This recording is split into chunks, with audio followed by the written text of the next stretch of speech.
Welcome to Haldanes Law Matters. Thank you.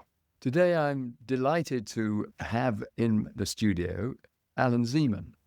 And Allan, thank you first of all for coming, because I know that you're racing around doing other interviews.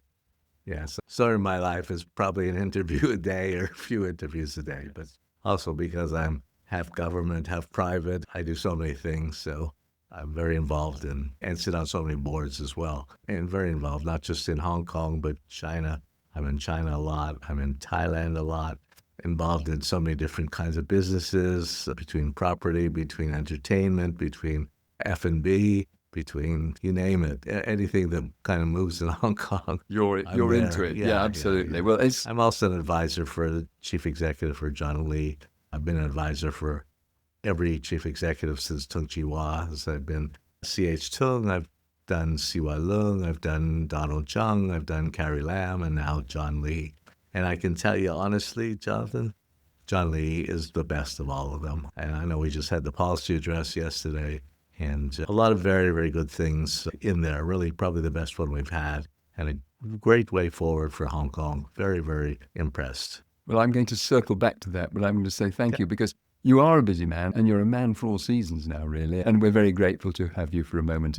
But it wasn't always like that, of course, because for any of us, we all started in different ways. And I think without giving the game away too much, I'm always a little behind you, because our age difference is about 3 years. And I think you came to Hong Kong 3 years before I did. I think you came in 1975, not for the first time, but you settled in 75. Yeah, settled in 75, right. I originally came in 70 or 69, 70, right after the riots in Hong Kong at that time, the original riots. As you know, it was a British colony at the time, and so it was way, way before 1997. Hong Kong was a totally different place, and it was interesting because the British, what they did a good job at the time with giving us a great infrastructure, roads, and they appointed a governor, not a chief executive, but a governor every 4 or 5 years. And the last one being Chris Patton with his wife Lavender before the handover. And I was friends with all of them. And Hong Kong just continued to grow. The one country, two systems was really a very unique thing that no one in the world has ever done. And because when I came out here, I came out in the fashion business because I had a trading company. And at the age of 19, I think I started my own business. And that's what brought me to Hong Kong, because all the factories were in Hong Kong at the time. Not like now, they're in China and everywhere else. But at that time, Hong Kong, this was Sambong, Kwai Chung, Kwun Tong. Yeah, I swear I grew up in all those areas, going up and down in those factory buildings and placing orders on behalf of clients and that kind of thing. It was a totally different world. And of course, most of the expats were on Hong Kong Island. I was on Kowloon's side, really working with my peers there. And so it should be to the local population, the people, the customs, unlike many of the expats who were on Hong Kong Island. And it was a different world. They were real expats. Yes. I became very localized at a very young age. And that really drew me to Hong Kong, because I came out here looking for factories. So I started when I was 19 in the fashion business. And lingerie, I think. Well, at 16, what happened was my dad died when I was 7 years old. And at that time, I had a sister live in New York. I was living in Montreal, Canada at the time, and my mother and I. And of course, talk about the law in Quebec at that time, Napoleonic law. And so if you didn't have a will when you pass on, the government takes the money. Really? Yeah, that was so. Very French. So yeah, exactly. So we were kind of penniless when he passed on. And because at that time I was 7 years old, I had no idea about anything like that. Man. And so my mother had to go out to work, and I was going to school. And then I started to deliver newspapers at the age of 9, 10 years old, yes. Earning money. At that time, I was earning like 20, 25 with tips, Canadian dollars a week, yeah. Which was collecting money from all the newspaper people that I was delivering newspapers to. And it taught me at a very young age about business, about collecting money and what business was all about, getting tips. That was like my big, big thing. And of course, at the age of 12, there was no internet in those years. And so I thought Friday, Saturday, and Sunday night, I can work in a restaurant. Of course, I was 12, I was too young, but I said I'm 16. I took a chance. And of course, there's no way of checking it. You didn't have ID cards or that kind of thing. So I got a job there on the weekends, also with tips from waitresses and waiters. I was getting like another $25 a week. So I was earning like $45, $50 a week. My teachers, I think, were only getting $35 a week. Yeah. And I was in what they call the brain class, but I never really liked to study that much. Yeah. And so when I graduated, I had marks to go to university, but then I thought to myself, I like business. If I'm going to be a doctor, a lawyer, as yourself, or you need a degree, obviously. But I thought in business, in those years, degree wasn't really necessary.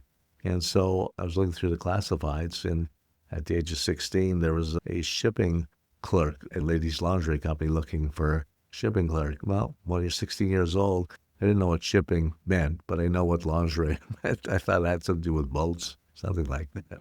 And so I went and applied, of course, got the job. And then I learned while I was working in that company, I think I was earning $60 a week. And all the salesmen who were working on commission now came in with their big fat cigars and saying, oh, you know, what we ship today, Sonny, because they're working on commission.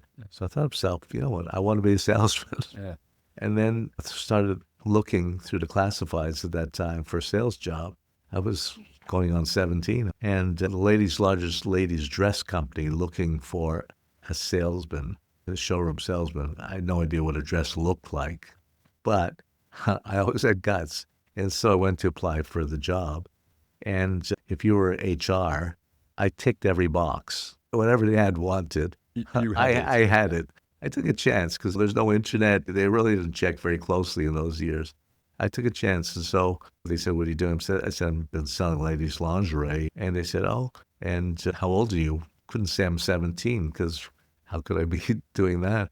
I said, I'm 22, right? Took a chance. I was all dressed up in a suit.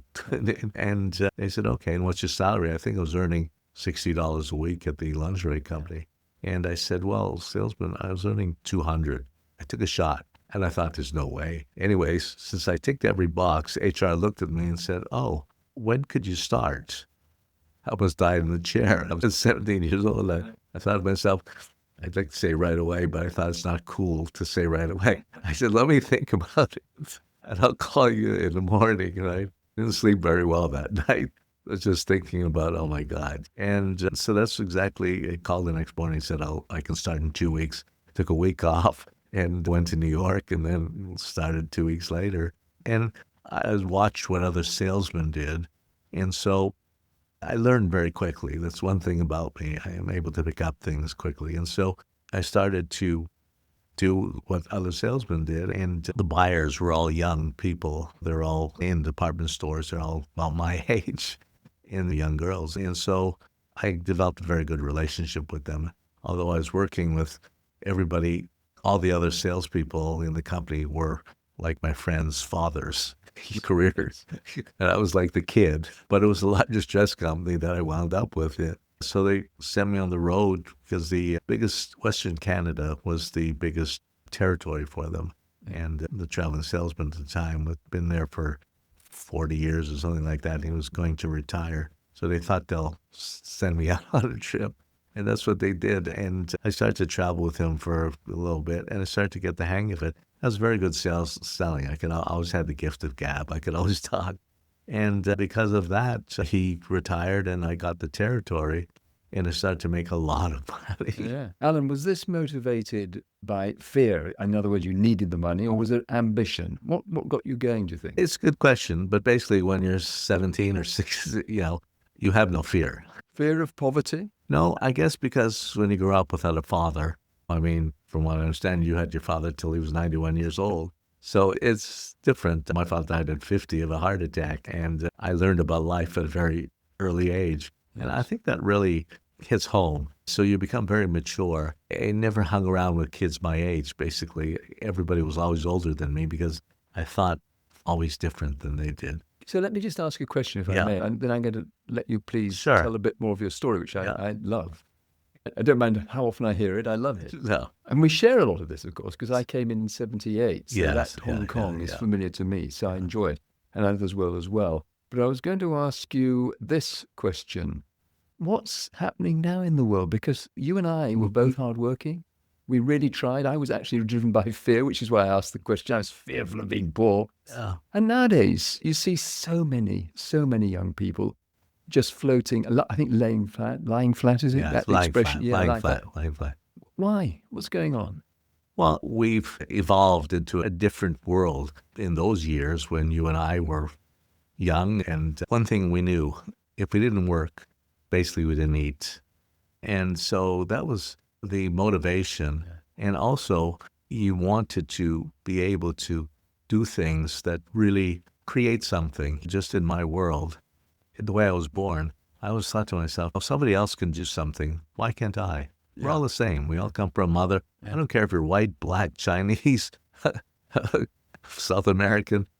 We all come from a mother and a father.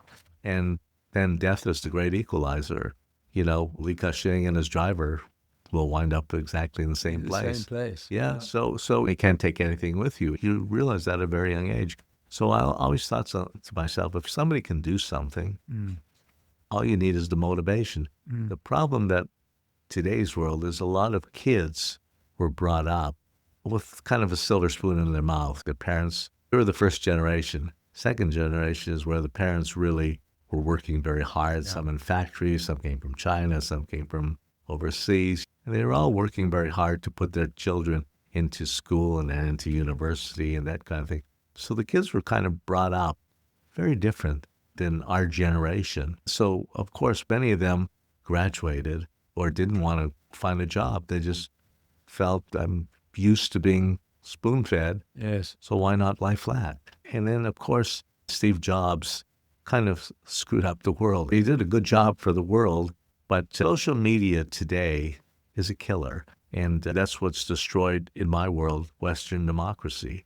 Because now, if you look at Western democracy today, yes, it had freedom and all that, but suddenly you have a president like Donald Trump at the moment, who I know for 50 years almost.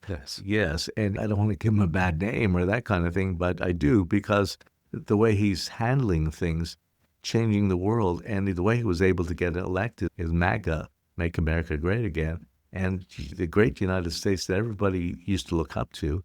1% of the population in the United States is 95% of their wealth. So they have some great companies like NVIDIA, JP Morgan, Apple. All those companies do very well. The middle class lives paycheck to paycheck. They have 10 credit cards. That's why they're such big buyers of product, because they buy something in the shops and then they put it on Visa, let's say.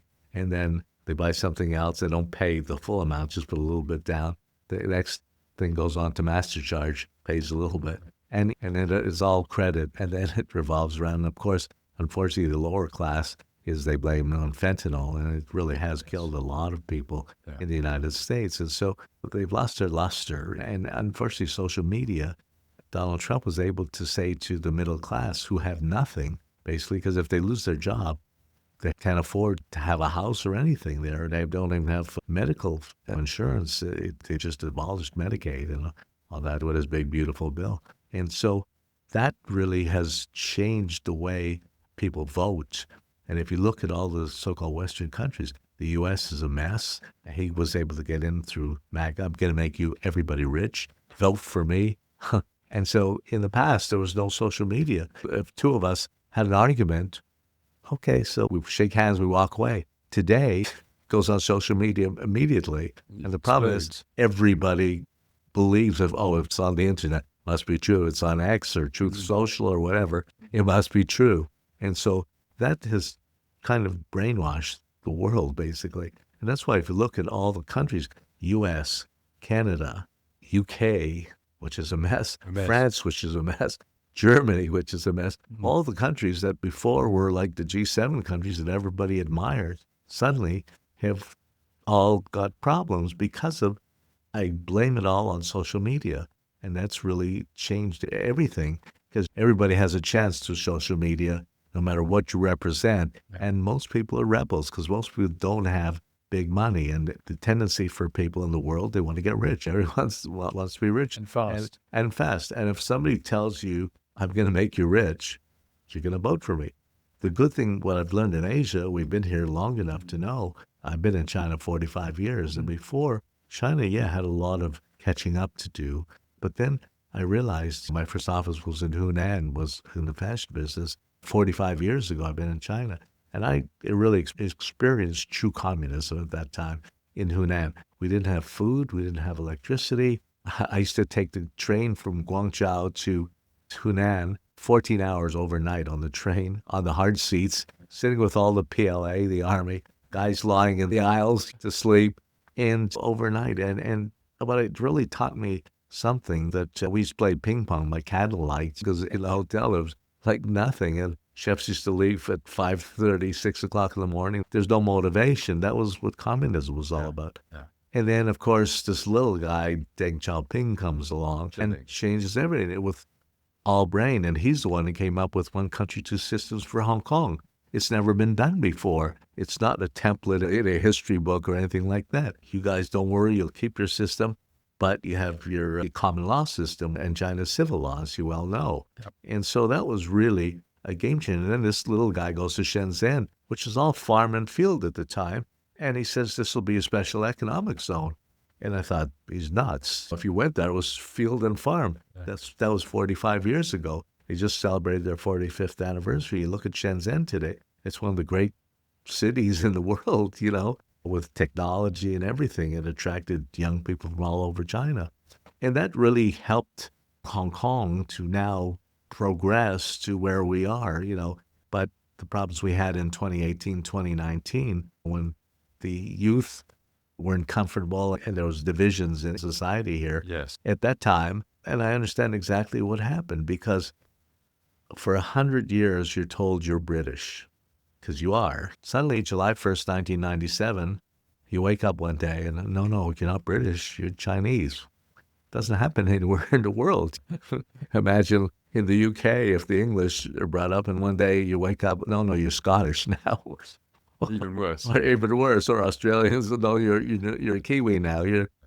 So that changed everything, and that's why there was this disruption. People had an identity crisis, and unfortunately, yes, many young people suffered. They got thrown in jail, and so many of them left, and whatever. It boiled over. It boiled over, but because national security, China was so clever, putting the national security law into being, because I had troops I know in Shenzhen waiting to come into Hong Kong in case they needed it. But China needs stability. That's the most important thing for them.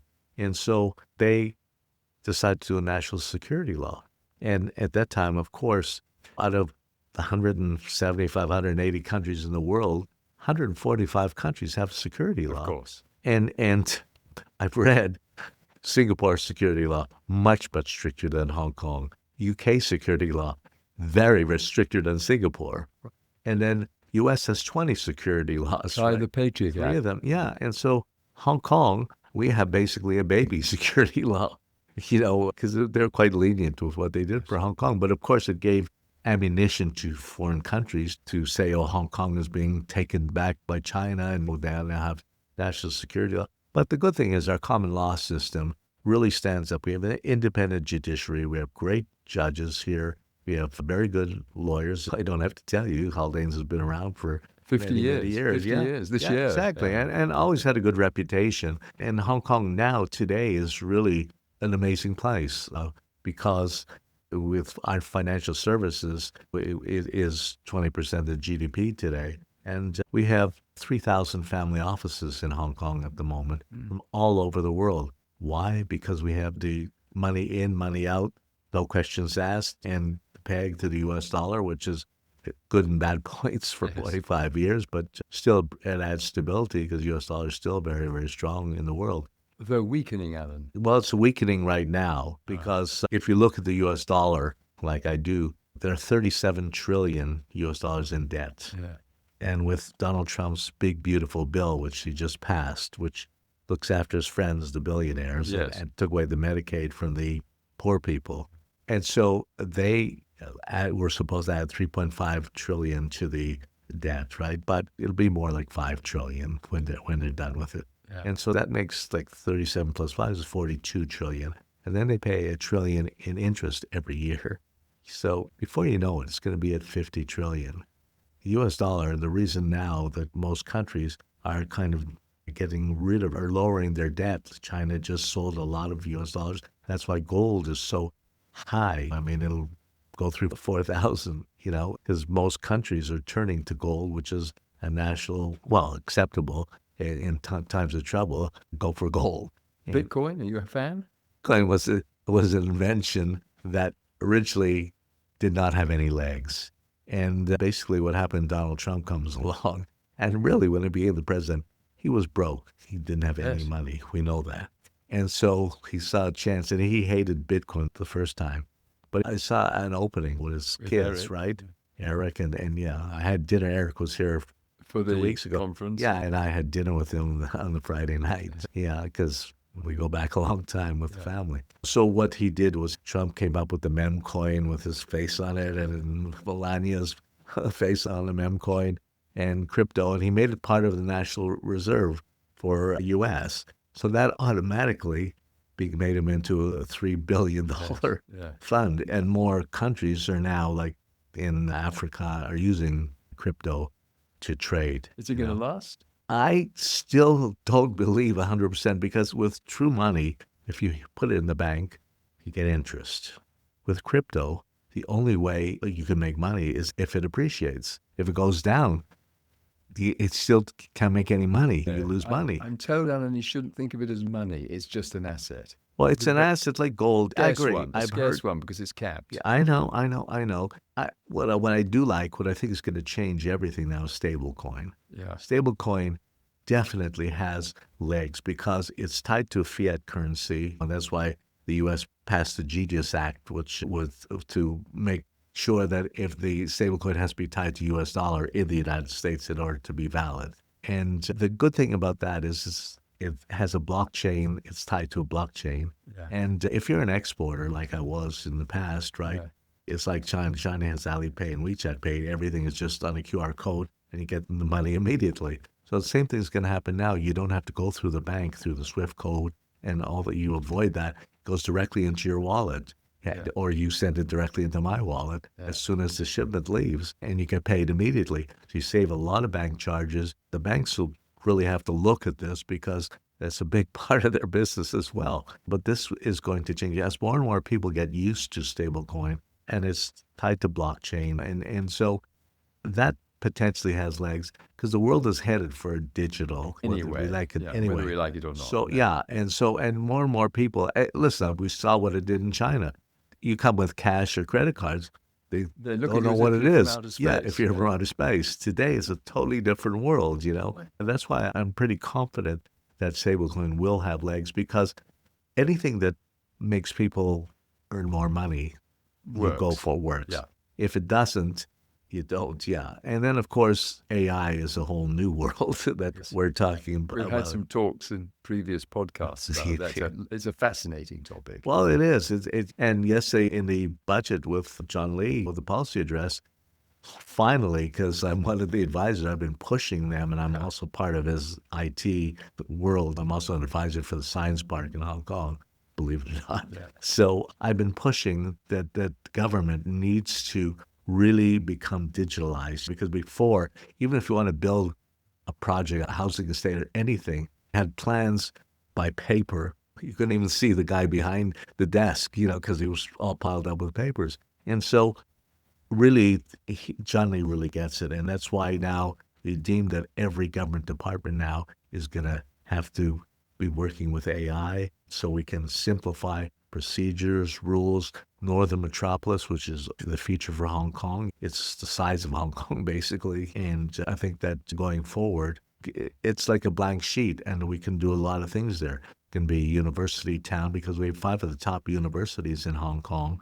Hong Kong U is the number 11 in the world, and UST and Chinese U and all of them are really, really good. Every year they rank very highly, and I'm very proud of it. So we want to become a university town now. So there's going to be 4 or 5 new universities being built in Northern Metropolis. They just approved 2 bigger sites for 2 or 3 of the universities yesterday. That Hong Kong will become, because of what's happening in the world with Harvard and because of Trump and all the universities in the U.S., many, many people don't want to send their kids to university in the U.S. And so they are looking, especially from China and also Southeast Asia. What he's done is the brand USA that everybody used to look up to Has been is now trashed. being trashed Yeah. daily. And so I think what's happened is I think Hong Kong U at the moment has 65 applications from students that were originally going to Harvard or other universities Coming back this and way all now. want to come. Yeah, they're all applying there and UST and all the other places.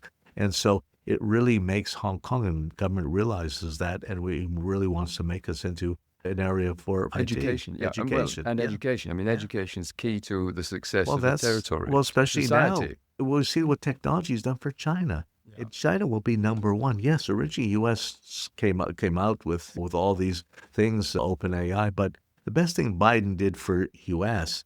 Or for China is that he sanctioned any company that was exporting chips, semiconductors, technology to China. So China had no choice. We can't let U.S. get ahead of us. So what they do, they went big into chips, semiconductors, and spent whatever money. If you want to open a factory, they'll give you whatever money you want. And Hard love will do us. so China came on with open source code instead of U.S., which like OpenAI had closed source, and they were raising $30 billion to continue to have them work. But a little company like DeepSeek comes along in China, and for $5.6 billion U.S., is able to create the same thing by using open source, using people abroad to give them all the info and then putting it all together. I mean, NVIDIA, of course, was very strong, their chips and all that, but now, as of the last few days, Xi Jinping has stopped all Chinese companies from buying chips abroad or semiconductors abroad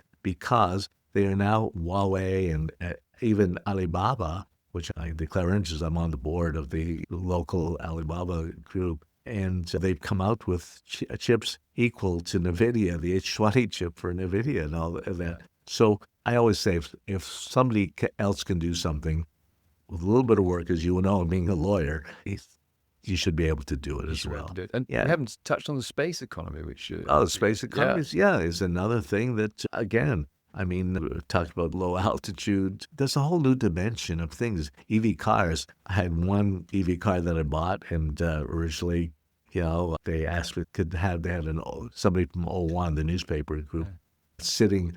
Reporters there. They just wanted to report that I had bought their brand, right? And for me, I'm a nice guy. Said no problem. Sure enough, I'm driving, and the guy sitting next to me, a reporter from O1, and going around and filming me driving.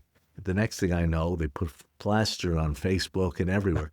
And their sales went up a lot, right? I hope you were rewarded for it. No, actually, I didn't want to be rewarded because I didn't want people to think that, even though they will, that I got paid for this. Okay. No, and then today I bought another one, right? I bought another EV car today from another company. And this morning, I mean, they had a whole thing with girls dressed, dancing, everything. And it's really funny. And they printed up big newspapers with my face and with the name of the brand on the back. And are you going to let us know which one it was?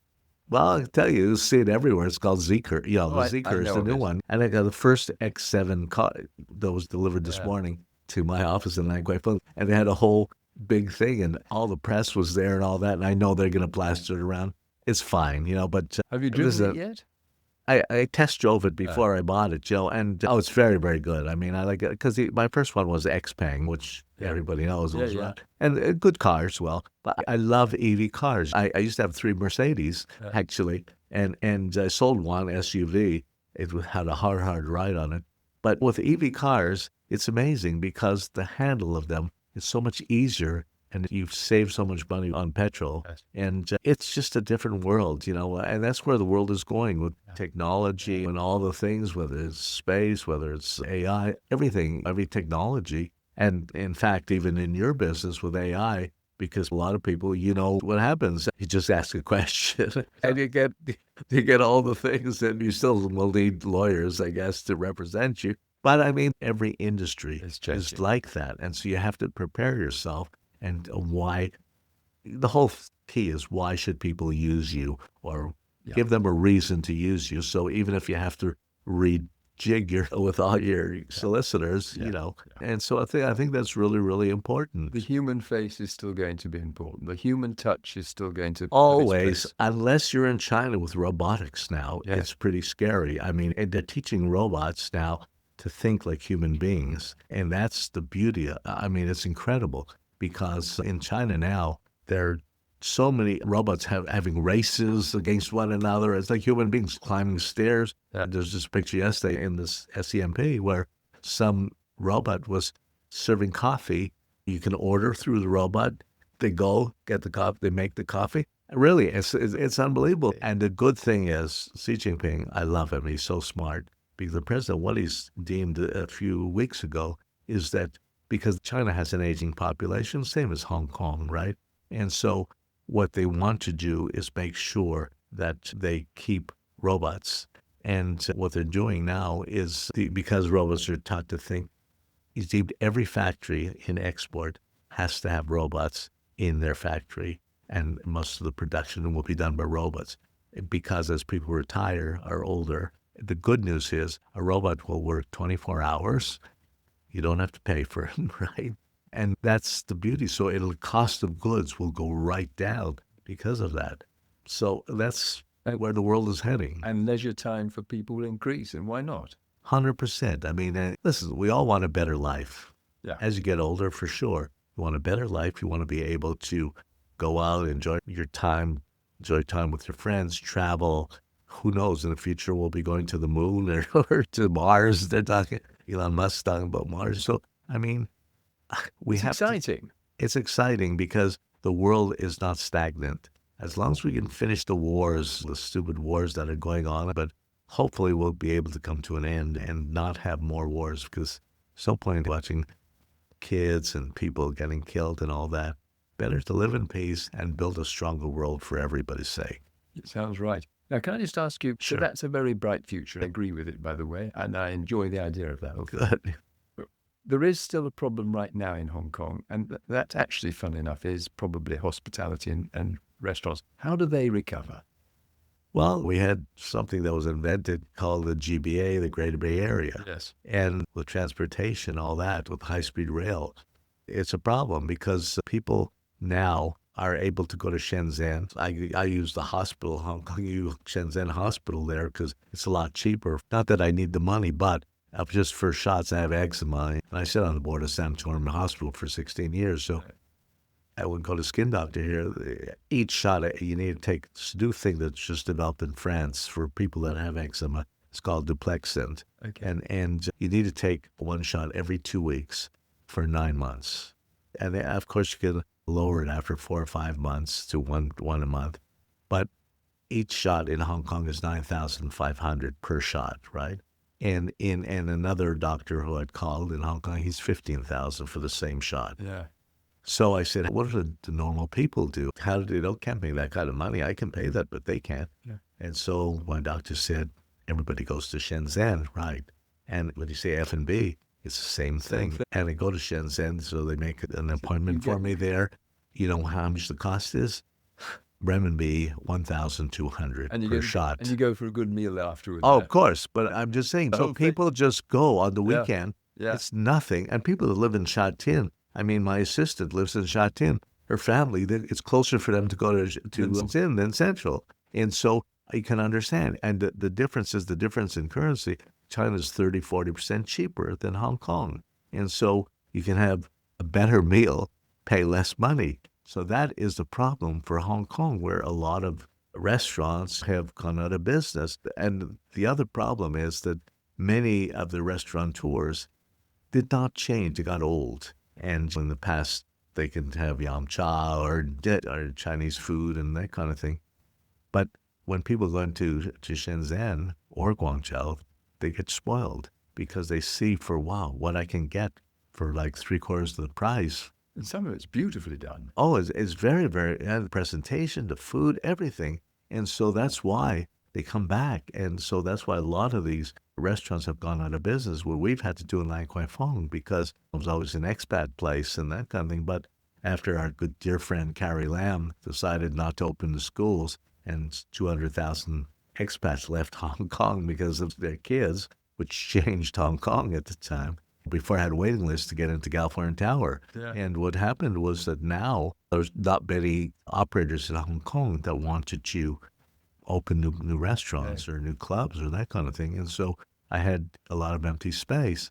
And so luckily I have a team in China, because I also have a Lan Kwai Fong in Chengdu for 16 years. It's still very, very popular. We're doing a bunch of Lan Kwai Fongs in China at the moment. So I said to my guys, can you find a few restaurants in China? It's so big, want to open up in Hong Kong. And so we did. And so we found on the upper ground floor a restaurant called Chow Chen Min, this hot pot from Chongqing. Very, very busy, very good, because Chinese love hot pot. Yeah. Well, the next floor up, we have karaoke KTV called Star KTV from Beijing. They have 600 units throughout China and some in North America. And so they came here, and they're under decoration at the moment to open up. Then we had another one called May KTV from Beijing, again with 500. And they've been packed. They opened months ago. It's been packed every day. I mean, people stay till 10 a.m. in the morning when I'm coming to work. I see people trudging out. It's so funny. And then we opened a few weeks ago. We had a Yunnan restaurant from Yunnan with mushrooms, special mushrooms, and the Chinese love it. I tried to get a reservation 2 weeks ago. They're packed for lunch. Couldn't get in. And they're doing really, really well. And then another one called Chengdu Sichuan, and their Sichuan food from Chengdu, Michelin star. So they rented one floor first, and they're packed. I mean, last week, Jack Bao was there. He's been there 2 or 3 times already. A lot of stars, a lot of famous people go there. They love the food, and they just rented another floor because they're doing that well. And so, obviously, when we walk around Hong Kong, there's 240,000 mainlanders have moved here because of the talent schemes. I also sit on the government's Human Resources Committee, so I know that after 200,000 expats left and people left Hong Kong, and of course the UK did the B&O passport, so the government figured we ought to do something. And what's happened is we did different talent schemes, many different talent schemes, graduates of up to 150 top universities in the world, some of them 2.5 million a year. So we wanted good applicants. We wound up so far, as of last week, 540,000 applications, of which we've approved 360,000 who qualified. And we wanted 50% international, 50% mainland. Well, we at the moment have 95% mainland, 5% international, but more and more international are not coming to Hong Kong. Yeah, it's definitely growing. And now what's great about it is that we have 240,000 who have moved to Hong Kong with their kids. That's why schools are so busy, all from the mainland. And that's why the rentals were so expensive, because they're renting first. But now they're starting to buy. And so that's the good news. So now Hong Kong is changing. But by the same token, what's happened in Hong Kong, the stock market now, it's been so busy because our good friend Donald Trump, what he did was he banned all Chinese companies from listing the IPOs in the NASDAQ and the stock exchange there. So what happened was China deemed, okay, everybody want to raise money, use Hong Kong, because right after COVID, I mean, the stock market was dead, and the overseas investors were saying, oh, China's uninvestable, Hong Kong is uninvestable. They grouped us all together. Yeah. What's happened now is that we have, last year we were number one. We had 160 IPOs, number one in the world because of that. And so far this year, we have 240 companies from China waiting to list in our stock exchange. Yeah. We'll be number one again. So it's just making Hong Kong very, very special. As I said earlier, we have 3,000 family offices, and by the end of 26 or early 2027, we expect to have another 400, and giving us 3,400. At that point, we'll be number one in the world for family offices from all over the world, actually, beating Zurich, beating Switzerland, which was number one for years. Things are happening in Hong Kong. I say under this administration, which I'm close to, so I know what's going on. Yes. I feel very, very confident about Hong Kong. We're on the right track. We're on the right track. The restaurant thing, the F&B, you have to change, as I said to you, even with your law business, as you need to evolve. You need to evolve. You can't stay the same, especially with technology now. And so, because more and more things are going to go robotic, and so that's what we need. It's very, very important. I've never had a guest on here that isn't confident about the future of Hong Kong, which tells you a lot about it, I think. Well, because if you look at what's going on in the world, I mean, you can go to the UK or New York, you can't wear this watch, you can't wear earrings, you can't wear a necklace around your neck. They'll be gone. Even your mobile phone. Half the time, I had a lawyer actually from Hong Kong a few years ago who I didn't even know, she's a Chinese woman, went to London, and she's waiting for a taxi and on the mobile phone trying to call somebody, and then somebody on a motorbike goes by, snatches the phone away from her, and she was a solicitor. And for some reason, everyone comes to me. So she was calling me to complain. She was trying to make a complaint to the police 9 hours until she can get someone. And she was furious and all that. And so it's a different world now. And at least China, Hong Kong, we're safe. If you have kids, you can allow them to go out at night, can stay out all night. You can leave your car unlocked. I mean, the old days when I was in the U.S., if you went to a movie, a film, and Car's gone. No, but we always had to take the radio out, hide it under the seat, so that it wouldn't get stolen. That changed. It's awful. I mean, the world changed. The so-called Western world that everybody looked up to is now. UK is like that. France is like that. It's terrible. But safety's sake, Hong Kong is a great place to live, and that safety is a very, very important thing. And also, medical is now really very strong. China's becoming very, very strong. And now with the GBA, I mean, the Greater Bay Area, we're talking about 86 million people, all by high-speed rail. China has 55,000 kilometers of high-speed rail. I was in Guangzhou a few weeks ago for a meeting, and coming back, I booked the high-speed rail. So I left there 9 p.m. at night from Guangzhou to Hong Kong. 9:45, I'm in the station, West Kowloon Station here. And 10:05, I'm in my car with my driver. 1 hour and 5 minutes. So, I mean, it's Hong Kong. Shenzhen today is Hong Kong, basically. It's an hour door to door. And so with the immigration and all that, so they keep making it easier and easier. And so Hong Kong, of course, as the Greater Bay Area gains in importance for the world, we just became number one. All the Bay Areas, we beat everyone in the world now. And so I'm proud of Hong Kong because we really have come a long way, and the system really, really works. And of course, with the help of China, it really makes Hong Kong stronger and stronger now. Allan, me too, and it's great to have the enthusiasm, but I'm going to let you go in a moment. But I remember you saying at the beginning that you really thought the best chief executive perhaps was John Lee. Yes. How about the governors you knew? Which was your favorite? Going back, I can't remember that long, but unfortunately, Chris Patton was a friend, you know. And it was unfortunate because he was not a bad guy. Actually, his daughters used to hang around Lan Kwai Fong all the time. Yes, I know. But he was brainwashed because of a politician that came out here and hated China and thought China's an enemy and all that kind of thing. And unfortunately, he really hurt Hong Kong. And just one other funny thing, on the day of the handover, they were going to see Chris Patton and King Charles, but Prince Charles at the time, were going to sail out on the Britannia. And that was going to be the final goodbye. Sunset. And of course, I got invited to the handover ceremony. And I argued with Chris Patton. I said, you're going to have it open in Central on the open field with the stands. You know, what if it rains? We're not going to spend any more money. We're taking the money back. There's no point keeping money here and putting a roof on it. I said, well, the world's going to be watching you, but you do what you want, because I knew that China, we'd built a new convention center, and the Chinese ceremony after midday was going to be in the convention center. And so he said, no, we're not going to do it. Sure enough, poured the handover, poured like you've never seen before. It was pouring. I remember sitting at the top of the stands with the chairman of HSBC at the time with umbrellas and suits, and my suit was soaking because the weather was so strong coming down. And I felt bad for Prince Charles at the time because he was reading off a script.